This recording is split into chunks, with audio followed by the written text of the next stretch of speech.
I didn't mean to stay that long. I wasn't even supposed to be in that section. I was just wandering, letting my fingers trail over spines. I didn't recognize my thoughts somewhere else. Maybe that was the reason I didn't notice you right away until I reached out for a book. A single book. And your hand touched my warm skin. A small jolt. And I looked up. You were already looking at me, eyes soft, curious. Like you were just as surprised as I was. Maybe more. I should have said something, anything, but my words slipped away. You smiled, and for a moment it felt like the world grew quiet. We both looked down at the same title, that book, the one that brought us there. Neither of us pulled our hand back. You laughed gently, a quiet sound that settled right into my chest. Then you said, "You can have it." I don't even remember what I answered. I only remember wanting you to stay, wanting that moment to stretch a little longer. You didn't leave. You stood beside me and asked if I liked reading that kind of story. I nodded, trying to find air that didn't feel thick with whatever had just started between us. You pointed to a chair in the corner, the one near the window. And we sat. You started talking about how you used to come here all the time when you needed to think, when life felt heavy.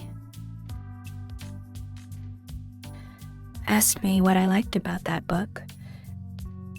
And I told you it was about two people who kept missing each other until one day they didn't. You stared at me then, and something in your eyes shifted, like you were about to say something important. Then you looked away just for a second before meeting my gaze again and asking if I believed in timing. I told you I wanted to, and I could feel the want to. I didn't even know your name yet.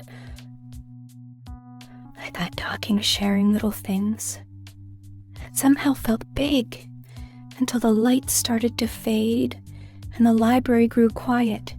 You said you should go, and I felt it, that pull, that ache of something unfinished. You stood slowly, and I did too, not sure how to ask for more, how to ask you to stay.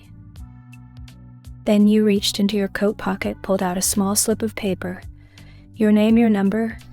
You handed it to me without saying a word, just a soft look. One I felt deep inside.